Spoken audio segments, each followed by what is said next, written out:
Alright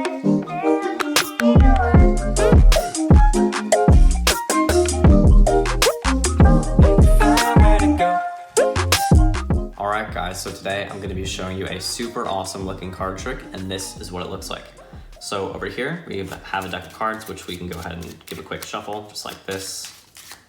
And once we've shuffled the cards, for this trick I actually don't want the spectator to actually remove a card out of the deck. I want them to mentally select one. In other words, I just want them to think of a card. We're going to do this by just taking out a small pile of cards like this. I'm going to flip them over and spread them out so that the spectator can see all the faces. Now, I would be turned around in the real trick and I would have the spectator just think of any one of these cards. They wouldn't even say it out loud, they wouldn't point to it, nothing like that. So just for this video's sake, we're just going to pretend that the spectator thinks of one of these cards. Let's say they are thinking of the Ace of Diamonds in this case, okay? But in the real trick, I would have no idea that they're thinking of this card. So once the card has been selected, or mentally selected, we'll take the pile here, and I ask the spectator, can you just go ahead and shuffle it as much as you would like, so your thought of card gets even more lost somewhere in the pack. Now, once the cards have been shuffled, I want you to take the cards and fan them out with the faces towards me, okay? And all I'm gonna do is just try to, find out which card you thought of. And I'm gonna go with this one. For some reason, this card right here is calling out to me very strong. And all I'm gonna do is take the card and place it into my pocket, just like that, okay?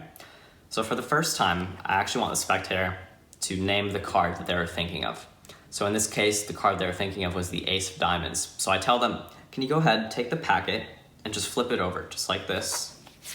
So they go ahead and do that. And I tell them to go through every single card and really look for that Ace of Diamonds and make sure it's not in the packet anymore, because there's a chance I could have placed it in the pocket. So they're gonna go through every single card, and in the meantime, I'm just making the card visible here in my pocket so you guys can see it sticking out the whole time. But they go through every single card here looking for that Ace of Diamonds, and yeah, it's not here anymore. It's because, remember, when you found out the cards earlier, I took one card and one card only from the packet. And for some reason, I knew exactly what card you were thinking of, the Ace of Diamonds, just like this. And that's the trick, guys. So I really hope you guys enjoyed this one, and if you did, be sure to stick around for the tutorial. All right, guys, so here's the tutorial for the trick that you just saw. So yeah, I've been actually trying to come up with a really clean method for this effect for a very long time, but finally I think I found a pretty clean method that works pretty well, and I'm excited to share it with you guys because for the spectators, this really is such a miracle. I mean, they just think of a card and then you're able to take it out, reveal it from your pocket, and it really is just like an impossible effect. So I'm going to show you guys how you can do this with a totally impromptu shuffle deck, and this is how it works. There is a little bit of a setup, but it is definitely possible to get into this setup from an impromptu shuffle deck. So the only setup that you have to do is just go through the cards before you start, find any pair of soulmates next to each other. Right here I found 2 5s next to each other. I'm gonna cut the deck right between them and move them to the top and the bottom of the deck. That would be the only setup for the trick, just to get any pair of soulmates to the top and the bottom. So if you wanna shuffle the cards, you can just take the top card off singly and then shuffle the cards normally and then leave the bottom card to be dropped on top by itself like this. The bottom card goes on the top, and then you do this again if you want. So single card, rest of the deck, and then another single card on the bottom. And all that will do is it will maintain the soulmates on the top and the bottom the whole time. So now what you're gonna do is you're actually going to riffle up about a quarter of the deck from the bottom, and you're gonna hold a break just like this. It doesn't matter exactly how many cards you have, but roughly a quarter of the deck is fine. Now, you're going to be taking a quarter off the top for this spectator, but first, you actually wanna get this soulmate card to the bottom of that pile. And all you have to do for that is you just take the card singly, and you can just drop it on the table by itself, or you can take the card singly and then take some cards on top of it like this, and then drop that on the table. All that will do is it will place that 5 on the bottom of the pile, and that's exactly what you want to do.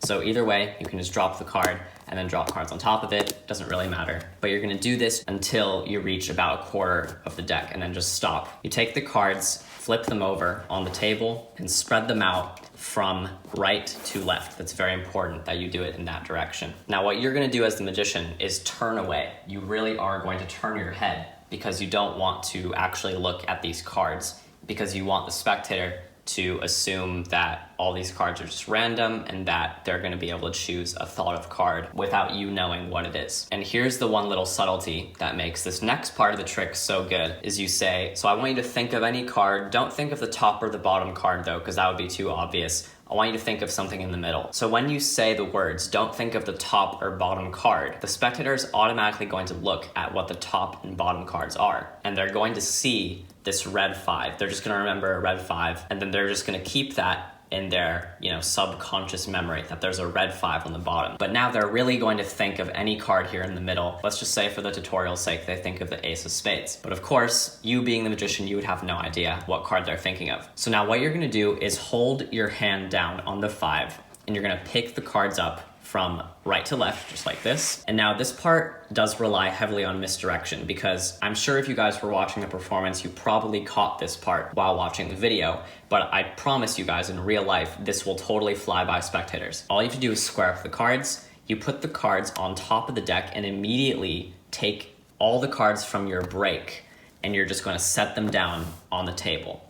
And then you're gonna spread out the cards in your hand and say, look, you could have thought of any of these cards, but of course, I don't know which one you're thinking of. And look at this. Now the spectator is seeing you spread out a small pile of cards, and this is what they're seeing. They're seeing a bunch of random cards, and mostly they're just gonna see this red 5 on the bottom. And this is just a very, very strong subtlety that will just reinforce in the spectator's mind that this is the same pile that they were just looking at. So you're just gonna spread out the cards, and don't make it for very long, because then they're gonna notice that their card isn't even in here anymore. So just make it really quick. Just say, look, your card is somewhere lost in here. And then I like to square up the cards kind of messy like this, and just show really the red 5 here on the bottom. Just kind of flash this for a few seconds, and then say, can you actually take the cards now and shuffle them up so that your card gets even more lost in the deck. So they do that, and they shuffle the cards. At this point, you're going to ask the spectator to spread the cards with the faces towards you, the magician. All you're gonna do is take out any card that you want. Just take out a random card, it doesn't matter what it is.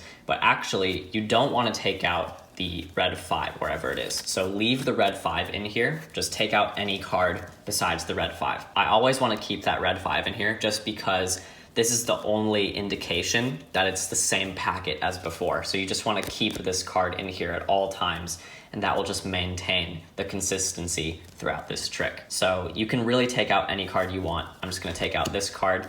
And what you're gonna do is place the card in your pocket face down. So for this next part of the trick, the spectator is still holding onto this packet. This is the moment in the trick when you're gonna find out the identity of the card that they thought of. And you're gonna do this by asking them. So for the first time, you can go ahead and name the card that you were thinking of out loud. So they tell you for the first time, ace of spades. And now what you're gonna do is pick up the rest of the deck, and you tell them, so follow me for a second. Can you take your packet and flip it over just like this? So they're gonna take their packet, flip it over, and then you tell them to go through the cards one at a time and look for that card. And as you're doing this, what you're gonna do is go through a few cards, and then you're just gonna block push a bunch of cards and then lift the cards up to yourself. And what you're gonna do is look for the card that they just named, because this is going to be their card in this deck, and all you're gonna do is cut it to the top like this. And I like to do this just by leaving these cards here flipped over, then take the rest of the cards and flip them over. That will move their card to the top of the deck. As they're looking through these cards, this is the misdirection for this part. You're just gonna set the pack down, and you're gonna one hand top palm this top card over here. And if you don't know how to do this move, you can actually do this move instead. You can just push the card forward just a little bit, and then take your hand, push down, and the card will just kind of pop up into your hand. And that's a much easier way to palm the cards if you don't know how to do the one-handed version. And remember, the spectator is just going to be looking through these cards, so all their attention is here. They're not looking at you whatsoever. And I just place the card here in my palm, and I just get it ready to get placed in my pocket. So the spectator says that their card, the ace of spades, is no longer here, and I say, well, that's pretty interesting, because inside of the pocket, I take my palmed card right here, and I place it inside of my pocket, and then I just take out the card that I was just palming, and it looks like that was the same card from before. And that's the end of the trick right there. So the spectator will completely freak out. And at this point, there is one card that is still in your pocket, remember, because this is the card that you actually placed in your pocket. But don't mention it, you know, no one's gonna really ask you about it anyways. And if they do, there's a safety precaution that I would probably do, is I would just take the cards from the rest of the deck and I would just place them in the pocket, like this, in the same pocket. So now the entire deck is basically in my pocket. And then they can go through all these cards. I would say, look, you can examine all these. And then, oh yeah, if you want, you can actually check out the rest of the deck. And then you take out every single card from your pocket, and now there's nothing left to find. So everything really is truly examinable. But that last part isn't entirely necessary because no one's really gonna ask you about your pocket anyways. But yeah, that's the trick, guys. So I really hope you guys enjoyed this one. I hope you guys enjoy performing it as well. It does require some practice with the misdirection and all, but I think it's a really, really powerful effect for the spectator. So I would definitely recommend trying this one out. And yeah, see you guys next time. Bye.